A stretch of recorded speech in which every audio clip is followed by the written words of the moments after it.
앞선 3-1편을 꼭 보고 오셔야 이번 영상을 이해하실 수 있습니다. 제조와 설계를 모두 하는 반도체 업체를 종합반도체 IDM이라 하는데요. IDM은 자체 제품의 설계와 제조를 하고 필요에 따라 파운드리 서비스도 영위합니다.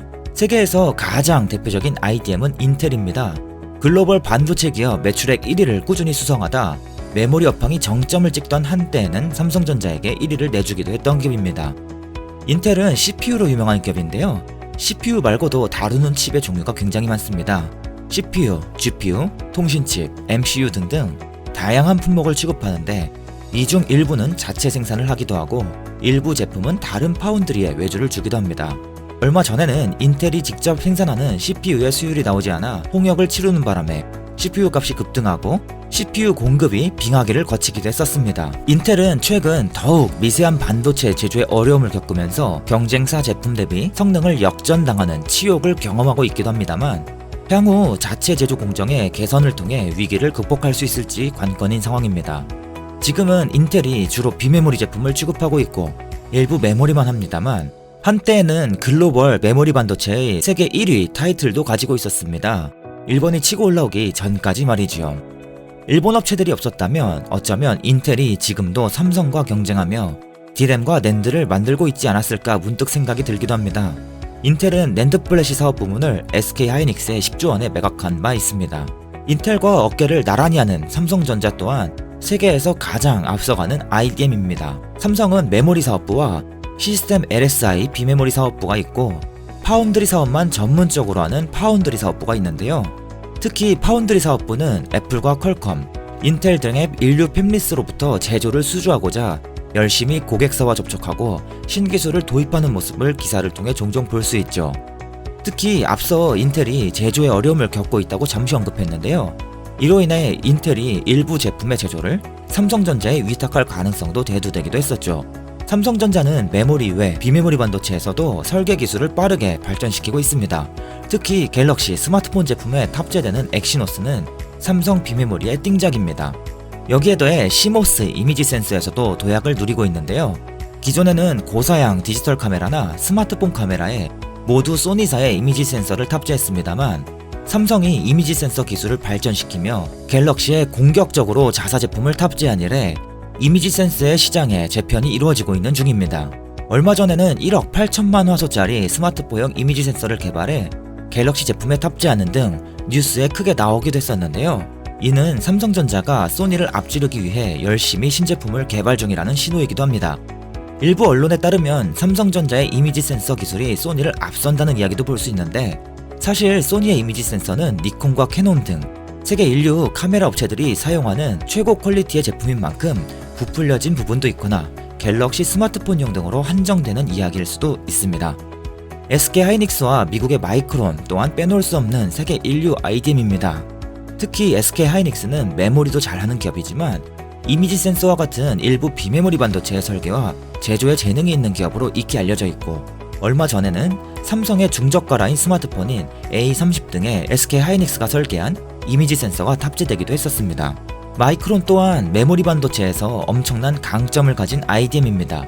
SK 하이닉스와 엎치락, 뒤치락하는 그런 관계에 있습니다. 팹리스 업체가 설계를 담당하고 이에 제조를 파운드리 업체에 의뢰하는데요.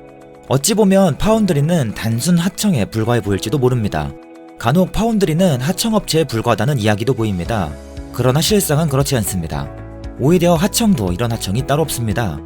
파운드리는 밸류체인상 을의 위치에 있기는 하나 갑에게 역으로 영향력을 막강하게 행사할 수 있는 슈퍼 을인 경우가 많기 때문입니다. 특히 TSMC와 삼성전자와 같이 세계 인류권 파운드리 업체는 더더욱 그렇습니다. TSMC와 삼성이 차세대 비메모리 반도체 제조 기술에 막대한 비용을 투자하고 최선두권에서 타사가 도입하지 못하는 10나노미터급 공정이나 EUV와 같은 제조 공정을 개발해 이를 고객사 제품의 생산에 적용하는데 이들 기업 말고는 해당 공정을 이용한 제조를 진행해 줄 수 있는 업체가 없다 보니 세계 최고 수준의 반도체 제조는 이들 선두 업체가 모두 감당해내야 합니다. 아무리 재능이 뛰어난 TSMC와 삼성이라 해도 이 두 업체가 생산해낼 수 있는 반도체 양은 한정되어 있습니다. 7나노미터 공정과 같은 독보적인 기술을 가졌기 때문입니다. 그러다 보니 애플이나 퀄컴과 같은 대규모 물량을 특정 업체에 발주시키다 보면 다른 팹리스 업체는 본인들이 설계한 제품을 제조하고 싶어도 생산 물량이 부족해 제조하지 못하는 사태가 발생하게 됩니다. 즉 우선순위가 밀리는 것입니다. 실제로 애플이 삼성에 제조를 맡기면 엔비디아와 같은 다른 고객사 팹리스 기업들이 피해를 보는 이 이야기도 주기적으로 살펴볼 수 있습니다. 여기에 더해 그동안 TSMC가 독주하다시피 시장의 과반을 차지하며 슈퍼 의뢰의 지위를 오랫동안 누려왔다 보니 팹리스 입장에서도 TSMC에 울며 겨자 먹기 식으로 협상에 임해야 했다는 적이 많았죠. 그러니 단순 하청은 확실히 아닌 셈입니다. 반도체 기업들이 파운드리, 팹리스, IDM 세 가지 분류로 나뉜다고는 하지만 같은 팹리스라도 같은 파운드리라도 상이한 사업 구조를 갖는 경우가 많습니다. 팹리스라고 하여 다 비슷한 설계를 하는 것도 아니고 파운드리라고 하여 똑같은 제품을 만들어내는 것도 아닙니다. 가령 삼성전자가 잘 만드는 제품을 다른 파운드리는 전혀 만들 수 없기도 하고 반대로 삼성전자가 만들지 못하는 제품도 많습니다. DB하이텍이란 기업은 우리나라의 대표적인 파운드리 기업인데요. 삼성전자랑 SK하이닉스도 파운드리를 겸하고 있으니 DB하이텍 같은 작은 회사는 상대가 안 되겠네라고 생각하실지도 모르겠습니다만 이는 틀린 이야기입니다. 이들 기업 간 사업 영역이 현저히 다르기 때문입니다. DB하이텍은 비교적 큰 크기의 공정을 주로 다루고 전력용 및 디스플레이용 칩 등 다품종 소량 생산 비메모리 반도체에 특화되어 있습니다. 또한 제주반도체라는 상장사는 메모리 반도체의 설계를 담당하는 팹리스 기업입니다. 얼핏 보면 삼성전자와 SK하이닉스 같은 기업들과 비교도 안 되는 실력의 메모리 반도체 설계 기술을 갖고 있을 것만 같지만 이 기업 또한 직접도는 다소 낮더라도 중저가를 타겟으로 하거나 사이즈가 작은 메모리 등 전혀 상이한 영역에서의 다품종 소량 생산 중심의 메모리 반도체를 설계하는 기업이라고 볼 수 있겠습니다. 참고로 제주도의 수출 품목 1위는 감귤이 아니라 메모리 반도체라고 하네요. 제주 반도체의 위력이 상당하다고 볼 수 있겠습니다. LG 계열사의 팹리스 기업인 실리콘웍스도 디스플레이 들어가는 비메모리 반도체를 전문적으로 설계하는 업체라 볼 수 있겠습니다. 이는 텔레칩스나 어보브 반도체와 같은 또 다른 팹리스 기업들과 전혀 상이한 사업 영역입니다. 이러한 다품종 비메모리 반도체는 삼성전자, 하이닉스, 퀄컴과 같은 글로벌 하이엔드급 기업에서 모두 설계하지 못합니다. 주요 사업 영역이 아니거나 인력이 부족하거나 전문성이 떨어지기 때문입니다. 따라서 반도체 업체별로 사업의 내용을 상세히 이해하고 밸류체인을 이해해야지만 반도체 업종에 투자가 가능하다고 생각합니다. 특히 팹리스는 말할 것도 없습니다. 삼성전자가 비메모리 반도체에 투자를 확대하겠다고 하여 관련도 없는 팹리스 업체들의 주가가 급등했던 것은 참으로 코웃음이 나올 만한 일이었다고 생각합니다.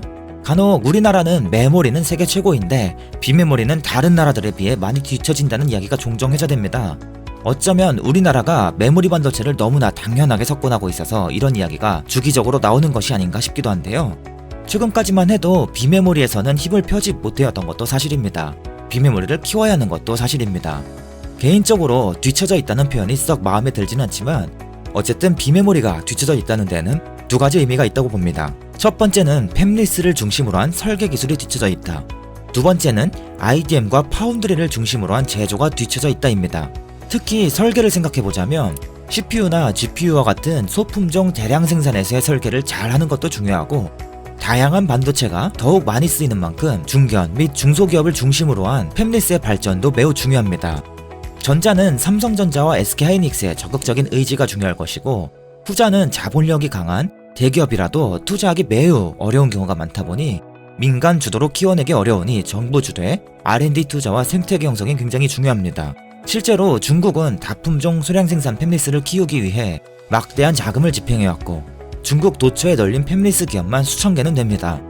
개인적으로도 우리나라에서도 상장된 팹리스 업체를 더욱 많이 찾아볼 수 있기를 바랍니다. 이에 반해 제조가 뒤처져 있는 부분은 어쩔 수 없이 인내가 많이 필요한 부분입니다.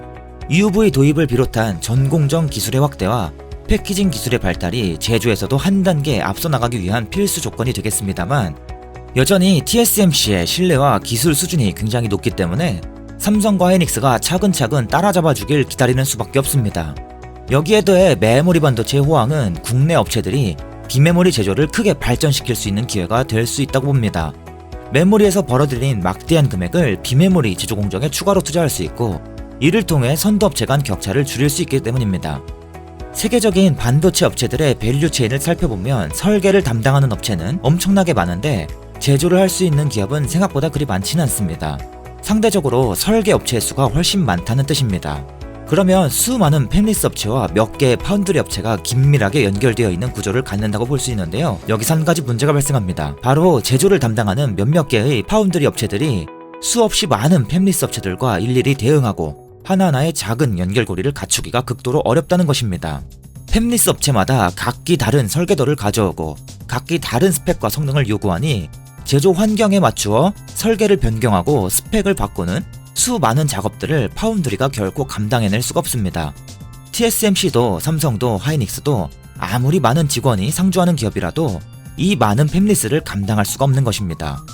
이로 인해 팹리스와 파운드리를 연결해주는 또 다른 형태의 기업들이 등장합니다. 이들 상장사에 대해서는 향후 시리즈에서 상세히 다뤄보도록 하고요. 간단히 요약하자면 이들 기업들은 팹리스와 파운드리 중간에 위치하게 되는데 팹리스가 원하는 설계를 파운드리가 원활히 제조할 수 있도록 도와주되 이를 위해 사전 설계 단계에서 팹리스와 함께 설계를 검토하며 최종 설계를 완성해 파운드리에게 전해주고 유통망을 확보하고 계약을 체결해 팹리스를 대신해 파운드리가 생산한 제품을 유통하는 역할까지 담당하는 것입니다.